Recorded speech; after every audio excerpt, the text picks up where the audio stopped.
Guys, I don't think things get as bad as this.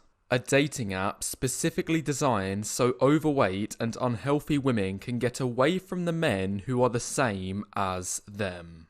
This sounds like entitlement at its finest. Whatever happened to staying in your lane? Not biting off more than you can chew? Not shooting too high? Well, I guess none of this matters anymore because delusion and hysteria prevail in today's dating game, and that doesn't seem to be changing anytime soon. Anyway, what this video isn't going to be is an emotional rant of me complaining for the next 10 minutes about how unfair dating is and how hard us guys have it. Instead, I'll try to spend your time more productive. I have the raw data and evidence showing the title of this video is not clickbait. Believe it or not, it's really the case the least desirable women out there are in fact the most entitled when it comes to what kind of man they expect. So, without wasting any more time on the intro, let's get straight into the data. On your screen now is a representative sample of 200 people on Tinder. 100 men and 100 women. They are each divided by deciles of attractiveness. So we have the top 10%ers way up here, the middle 50%ers here, and the bottom 10% down here. Anyway, the data showed for the top 10%, for both the men and women, just about all people love these profiles. Up and down the scale, nearly all 100 people swipes right when they see one of these. And to show some examples, these are the most attractive people out there with great faces, fashion, and photos. Anyway, we'll say for simplicity, the guys and girls here get a maximum score of 100 out of 100 in terms of popularity. The men on average get just below 40 matches per week and the girls a little over 50. But I want to make things simple and focus on this 100 figure. Think of it as the optimal result on dating apps you can get as a man or woman. It'll serve as a baseline and point of later comparison for when we see how desired the lower levels of attractiveness are. Next, for the middle 50%.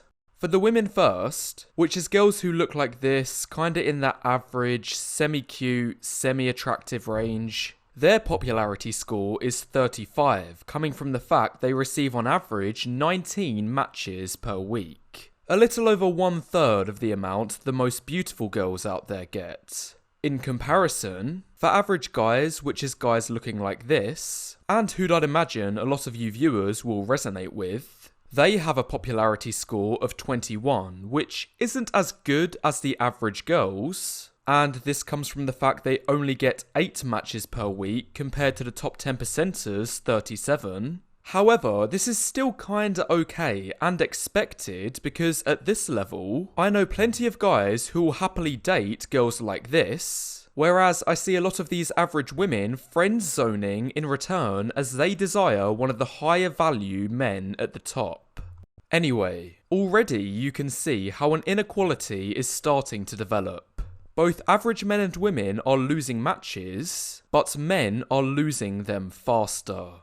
However, when we last take a look at the bottom 10%, this is where the small inequality expands into a chasm. For the women first again, things here still aren't looking too bad. A popularity score of 12 with 6 weekly matches gives them at least something to work with. Obviously, this isn't fantastic, as the most beautiful women out there are roughly 8 times better off, and the average women are 3 times better off. However, for a woman who looks like this, you still can't really complain because you're at least given some legroom and some matches to work with. Meanwhile, when we look at the bottom 10% of men, there's no other way to say than things are absolutely dreadful here. Their popularity score is 3 out of 100, meaning they are over 30 times worse off than the top guys, and 7 times worse off than average guys. If you look like this, next to nobody is matching with you, not even those on your own level. With just 1 match per week to enjoy, which is probably a bot, things are beneath abysmal down here. Anyway, the point on the chart I want to get to is here. And what I find most striking about all of this data is notice the widening gaps. In other words, expanding difference in worse treatment bottom men get in comparison to women on their same level. You can clearly see the drops are more drastic for men as they fall lower down than it is for women. Explained further, generally what's happening in the system for this inequality to develop is the men and women at the top are mainly being matched with each other, then also getting liked by the tiers beneath them. Then the middle tiers are for the most part again matching with each other, but women have some leverage now and some of them are trying to grasp higher. But finally at the bottom, for the men, they are trying to reach out and trying to match with the women on their level, but the women are straight up refusing to cooperate because they think they can do better. They want at least a mid-tier guy and they won't even consider the men with the same problems as them. I hope this is starting to give you a clearer picture of what's going on. Now, just to clarify in case you are thinking, I am not one of these guys and don't have any opinion for whether this is good or bad. I'm just stating the data for how it is. What it comes down to is if you got to choose to be either a top tier guy or top tier woman, it's pretty equal in terms of what your dating life is going to be like. But if you got to choose to be a below average man or below average woman, it makes sense every time to choose to be the woman. And to show you one more piece of evidence, I saw a second study about height where essentially the same pattern occurs. It's better to be a 5-foot woman than a 5'5" man. I showed this study a couple videos ago about the minimum, ideal, and maximum heights women will date guys based on their own height. I explained for the full 12 minutes there, but to give a short summarization / reminder, notice how when we draw the distances from the minimum line to the male to female height match line, the gaps get increasingly bigger the shorter the girl is herself. Or to put another way, in a perfect world, if every woman dated a guy with the male equivalent height of herself, we'd see couples of 5-foot women dating 5'5" guys, 5'5" women dating 5'10" guys, and 5'10" women dating 6'3" guys. Because on average, men are 5 inches taller than women. However, when we look at the study, this wouldn't play out because there is one group which would stop it being successful, and that is the shortest women. In other words, if they were a man, they wouldn't date themselves.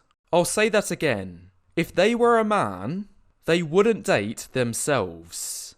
This is the pattern I'm trying to establish. In the first study, the system reaches deadlock because unattractive women refuse to date unattractive men. And in the height study, we again reach deadlock because short women won't date short men. And I believe this concept is analogous in basically all aspects of dating. Broke women won't date broke men, uneducated women don't want uneducated men, and overweight women don't want overweight men. What I think it comes down to is it's fair enough if a woman says, I'll only date guys who have the same things as me. But when a woman who doesn't have these things thinks she deserves the same guy, that's not reasonable in my opinion and comes across entitled. I hope this is getting drilled in. And for the final third of this video, I lastly want to explore how did this widespread entitlement among less attractive women even happen? Well, to waste no time and give it straight, and don't get annoyed at me for saying this, but the answer is men. It's men's fault unattractive women have high standards. When men stoop low, reduce their standards, and constantly undercut one another, it causes women to think they deserve more than what they should actually be able to. Here's an example that will make you understand perfectly. In a scenario where a semi-attractive man approaches a lesser attractive woman, maybe out of desperation or plain thirst, it's always going to end in one of two ways. Either 1, the woman is skeptical from the offset, thinking, why has this guy approached me? It's probably because he thinks I'll be easy. Or he'll probably go for anything after already being rejected 1,000 times. Or 2, she'll go along with it all happy-dappy, buying into his flirting and confidence, then sooner or later find herself at his place for some action, only to then wake up in the morning finding he's completely disappeared. After all, this was expected because why would some above average guy want to spend more time with a woman he always knew he could score higher than? Anyway, in both cases, it's backfired miserably on the woman. And in fact, the second is worse, because once she wakes up all alone, it causes the realization she's more or less been used, and wasn't good enough to secure long-term the high-value man she thought she deserved. Additionally, this likely causes another problem altogether because in my experience, I've seen these least attractive girls are the most likely candidates to then go on a rampage of casual fun times with men after having it happen once. I'm talking where they build up counts of 10, 20, or even 30 in a matter of weeks. Why do I believe this? Well, because after the first time she gets used, she now has to either 1. Learn her lesson, accept she got used, accept she's not as attractive as other girls, and accept she made a mistake being so foolish not to see this coming beforehand. Or 2. Be in denial about making any mistake, say she actually wanted the casual experience, and didn't desire to see him long term anyway. In other words, cope in denial.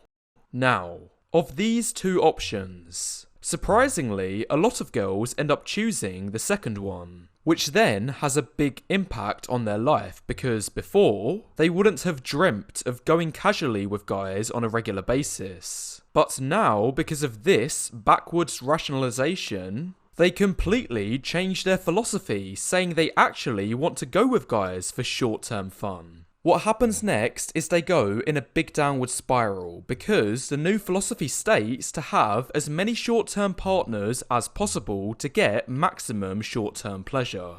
Why didn't she just choose the first option? Well, if she chose the harder first option, it would do a lot of damage to her self-esteem and ego, because it's difficult to accept for people they've been exploited by someone out of their own lack of foresight. Or to give you a similar, more tangible example, say if you bet £50 on a roulette wheel and lose, you can either accept you've been an idiot for playing with fire, which means you put your ego on the floor and go home, or you can withdraw another £100, chase your loss to repair the damage. And this means if you win, you don't have to apologise for anything, which is why, interestingly, most guys would rather do this and risk another £100 than accept they lost 50 out of their own stupidity. So, in the case of these women who go on a rampage after messing up once, it's a similar thing going on. All they are doing is chasing losses and trying to put a band-aid on an infected wound. Anyway, that's all the content for today. If you enjoyed this video, make sure you press the like button on your way out and leave any thoughts you have in the comments below, as it all helps the YouTube algorithm.